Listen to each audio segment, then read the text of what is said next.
All the folks who had submitted pictures, we encourage you in our creative ministries. We're trying to find many and various ways for you to share your talents, your gifts, your eye for seeing God in the world and for proclaiming that. We are grateful for that. There is a photography class for those who are interested. Amanda, when is that one? But it's in our stuff. It's going to be soon. We encourage you to be a part of that. It's the fifth sign of 7. We've been looking at these signs, as John says, that were written so that we might believe that Jesus is the Son of God, and that believing it may impact our lives. The first one was the water to wine. The second one, the healing of the official son. The third one, the healing of the lame man. And last week, lunch for 5,000. We are now in the same day as our text that Lisa read for us. And the day had started so well. They were heroes, the disciples.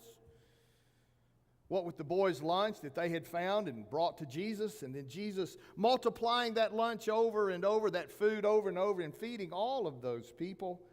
And then as they marched through the crowd, taking up those leftovers, 12 actually, basketfuls, they were hearing, "Thank you, thank you. We're so grateful that you're here today." And they were just feeling on top of the world.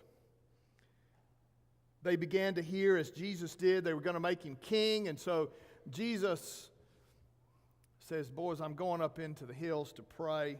Y'all might want to get in the boat and head to Capernaum." And so that's where our text picked up for today. They get in the boat and they start rowing.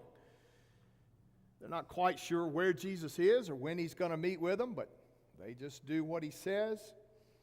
And as John indicates, yes, there is a wind that arises and it comes up.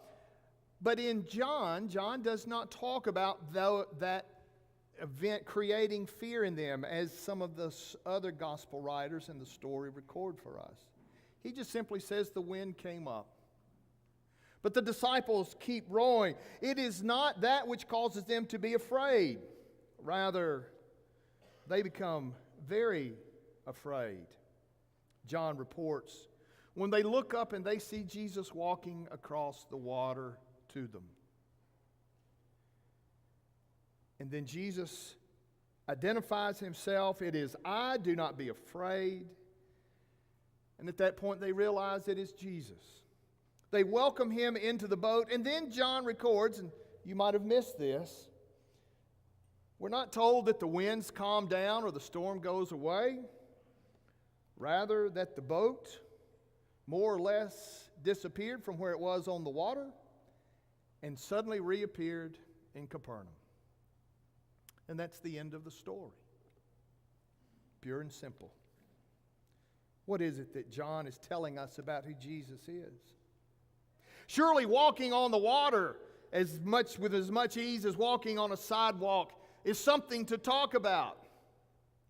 And whatever it was in John that suddenly made that boat disappear from here and reappear over there, well, that's kind of got my curiosity up. I'd like to know more about that. But John doesn't focus on either of those. John simply uses this brief story to focus on verse 20, where John has Jesus saying, "It is I, don't be afraid." Actually, those words are written in this way in the original language, "I am, do not be afraid." I am. Ego eimi is highly significant in John. The first time has already been spoken in chapter 4. Jesus is there with the Samaritan woman at the well. She says, "We know the Messiah is coming." And Jesus looks her right in the eyes and says, "Ego eimi, I am." Now in John 6, we get it again. This brief point, and this is what John begins to focus on. This is what John wants us to begin to understand about Jesus. I am is who this is. There will be several more sayings now in chapters 6 through 15, really. I am the bread of life. Some of these you saw in the pictures. I am the light of the world. I am the door of the sheep. I am the good shepherd. I am the resurrection and the life. I am the way, the truth, and the life. I am the true vine. Many of you had these sayings either cross-stitched, somehow placed in a wall in your home. You're wearing them on a t-shirt. But what John says is, be very careful and understanding of what it is you are having out in public. Ego eimi. I am. John has been careful to tag Jesus back into Moses, and here he makes a very direct place and word. Jesus identifies himself as Yahweh, the great I am of Israel, the God who was revealed in the divine name to Moses at the burning bush. Ego eimi. Who do we say you are? I am, he says. And here Jesus, remember last week a little bit, no one asked Jesus to feed them. The lame man didn't ask to be healed. Jesus is beginning to take more and more of the initiative, and now he just simply lays it out. Ego eimi. I am. That's who I am and will be. It's very simple. It's very brief. But it sets the stage for the whole rest of John's gospel as he describes to us Jesus. Jesus is the great I am, who has been here, as he says in the prologue, from the beginning, who was with God, who is God. So what then does this mean for our lives, this brief little story that does not focus on the storm necessarily, does not even focus on a boat moving from here to there mysteriously, but focuses on I am. Eugene Peterson's book, A Long Obedience in the Same Direction, makes this statement. All the water in all the oceans cannot sink a ship unless it gets inside. Nor can all the trouble in all the world harm us unless it gets within us.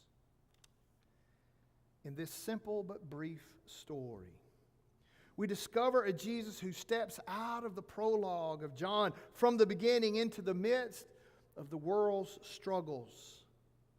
Yes, some storms. Yes, into darkness. But he swallows it up in his peace. Suddenly, in the midst of a churning universe, Jesus appears light in an immense darkness. And everything around him comes into harmony.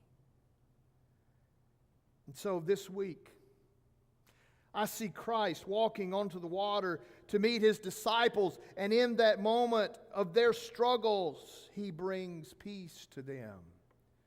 And so I see Christ meeting me in the mess of my days. In the midst of the worries and the wandering and the noise and the things that can seem overwhelming, I see Christ coming to me and speaking these words, I am. And suddenly all the needs of my life are focused in him. And it's no wonder, too, just as a sidelight, to discover that having heard the words I am from the lips of Jesus, the frightened disciples suddenly bring him into the boat, and then it says they instantly arrive at where they were going. It made me stop and think that when you're in the presence of God himself, you are always right where you should have been all along and where you will always want to be. You see, only in the presence of God with me lets me experience the things that make my life the fullest. Love, joy, peace, patience, kindness, goodness, faithfulness, gentleness, and self-control. These are the things that Christ brings to us. Every one of us, beginning with McKenna and moving right on up. It is the great I Am who comes to you. And in that moment that we receive Him, it is the place we have needed to have been all along. And the only place we will ever want to be. All the water in all the oceans cannot sink a ship unless it gets inside. Nor can all the trouble in the world harm us unless it too gets within us. But Jesus comes today. Ego eimi I am. And Jesus, who is the living bread and the one who gives living water, comes today to say to us, I will fill you up. So come. Come to this table in which He speaks, I am the bread of life. My blood is indeed a covenant of my love for you. Come this day to this table of the one who says, I am, and be filled.